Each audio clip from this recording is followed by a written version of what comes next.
ಆತ್ಮೀಯ ವೀಕ್ಷಕರಿಗೆ ಸಕಲ ಕಲಾ ವಲ್ಲಭರು ಚಾನೆಲ್ ಪರವಾಗಿ ಸ್ವಾಗತ.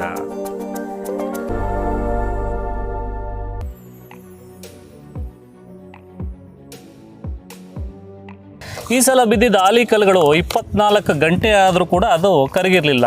ತೇವಾಂಶ ಗಡ್ಡೆ ರೂಪ ಪಡ್ಕೊಂಡು ಆಲಿಕಲ್ಲು ರೂಪದಲ್ಲಿ ಸುರಿತಕ್ಕಂಥದ್ದು ಪ್ರಕೃತಿಯ ಧರ್ಮ. ಅದು ಆಲಿಕಲ್ಲು ಬಾಯಿಗೆ ಹಾಕ್ಕೋಬಾರ್ದು. ಅದು ಕರಗದೆ 24 ಗಂಟೆ ಟೈಮ್ ತಗೊಳ್ಳೋದಕ್ಕೆ ಕಾರಣ ರಾಸಾಯನಿಕ ಮಿಶ್ರಣ ಆಗಿರದೆ.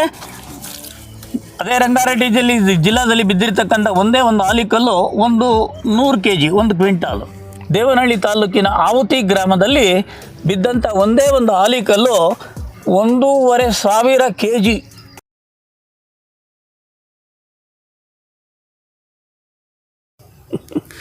ಸರ್, ಮೊನ್ನೆ ಒಂದು ಸುರಿದಂಥ ಆಲಿಕಲ್ಲು ಅದು ಒಂಥರ ವಿಶೇಷವಾಗಿತ್ತು. ಅಂದರೆ ಯಾವುದು ಈ ಹಿಂದೆ ನೋಡಿಲ್ಲದೆ ಇರೋ ಅಂಥ ರೀತಿಯಲ್ಲಿ ಆಲಿಕಲ್ಲು ಬಿದ್ದಿದ್ವು.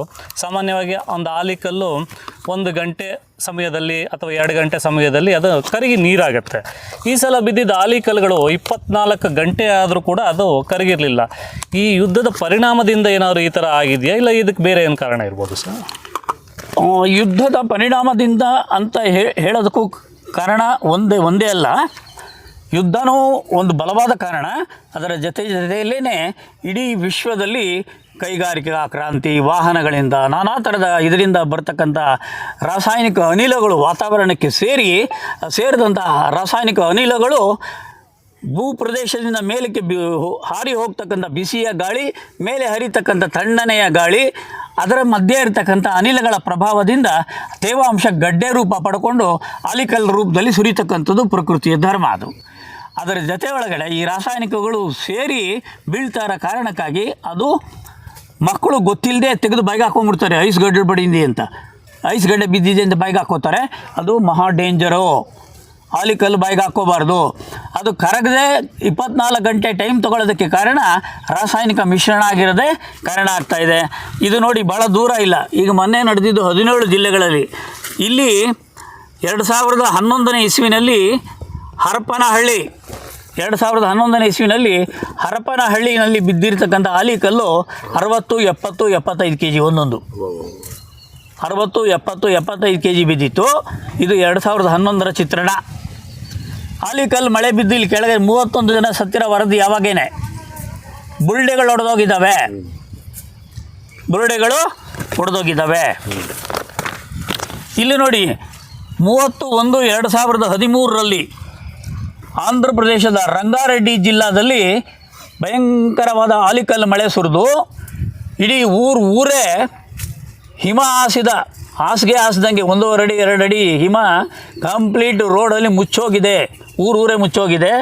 ಜೊತೆಗೆ ಮನೆಯ ಮುಂದೆ ಆ ಹಿಮದ ಬಂಡೆಗಳು ಮನೆಗಳ ಮೇಲೆ, ಮನೆ ಮುಂದೆ ಎಲ್ಲ ಬಂದು ಬಿದ್ದಿದ್ದಾವೆ. ಅದೆಷ್ಟೋ ಕುರಿಗಳು, ದನ ಕರುಗಳು ಏಟು ತಡಿಲಾರದೆ ಸತ್ತೋಗಿದ್ದಾವೆ. ಅದೇ ರಂಗಾರೆಡ್ಡಿ ಜಿಲ್ಲಾದಲ್ಲಿ ಬಿದ್ದಿರ್ತಕ್ಕಂಥ ಒಂದೇ ಒಂದು ಆಲಿಕಲ್ಲು 100 kg, 1 ಕ್ವಿಂಟಾಲು. 100 kg ಒಂದು ಆಲಿಕಲ್ಲು 100 ಆಲಿಕಲ್ಲು 100 kg. ಅದು ಕೆಳಗಡೆಗೆ ಬಿದ್ದು ಪೀಸ್ ಆಗಿದೆ. ಅದನ್ನು ಮನೆ ಹೆಂಗಸರು ಕುಡ್ಗೋಲು, ಗುದ್ಲಿ, ಇವೆಲ್ಲ ತೊಗೊಂಬಂದು ಒಡೆದಾಕಿ ಪೊರಕೆ ತೊಗೊಂಡು ಗುಡಿಸಿ ತೊಗೊಂಡೋಗಿ ಬಿಸಾಕ್ತಾ ಇರ್ತಕ್ಕಂಥ ಕೆಲಸನೂ ಕೂಡ ಇಲ್ಲಿ ಮಾಡ್ತಾಯಿದ್ದಾರೆ. ಕೆಳಗಡೆ ಚಿತ್ರಗಳು ನೋಡಿ ಗೊತ್ತಾಗುತ್ತೆ. ಇಲ್ಲಿ ರೋಡ್ಗಳ ಮೇಲೆಲ್ಲನೂ ಸಂಪೂರ್ಣ 1.5 ಅಡಿ 2 ಅಡಿ ಹಿಮ ಒಳ್ಳೆ ಹಾಸಿಗೆ ಹಾಸ್ದಂಗೆ. ಇದು 13ನೇ ಇಸ್ವಿಲಿ. ಇದು 11ನೇ ಇಸ್ವಿನಲ್ಲಿ ಹರಪನಹಳ್ಳಿ, ಕರ್ನಾಟಕದ ಹರಪನಹಳ್ಳಿನಲ್ಲಿ ನಡೆದಿರೋಂಥ 60-70 kg ತೂಕದ ಆಲಿಕಲ್ಲು. ಇವು ಮೊನ್ನೆ ನಡೆದಿರೋ ವಿಚಿತ್ರ ವಿದ್ಯಮಾನ ಅಲ್ಲ. ಇದು ಭಾಳ ದಿವಸಗಳಿಂದ ನಡ್ಕೊಂಡೇ ಬರ್ತಾ ಇದೆ. ಇದಕ್ಕಿಂತಲೂ ವಿಚಿತ್ರ ಅಂತಂತಂದರೆ, ನಮ್ಮ ಪಕ್ಕದ ದೇವನಹಳ್ಳಿ ತಾಲೂಕಿನ ಆವುತಿ ಗ್ರಾಮದಲ್ಲಿ ಬಿದ್ದಂಥ ಒಂದೇ ಒಂದು ಆಲಿಕಲ್ಲು 1,500 kg, 1.5 ಟನ್ ತೂಕದ ಒಂದೇ ಒಂದು ಆಲಿಕಲ್ಲು ಬಿದ್ದಿದೆ.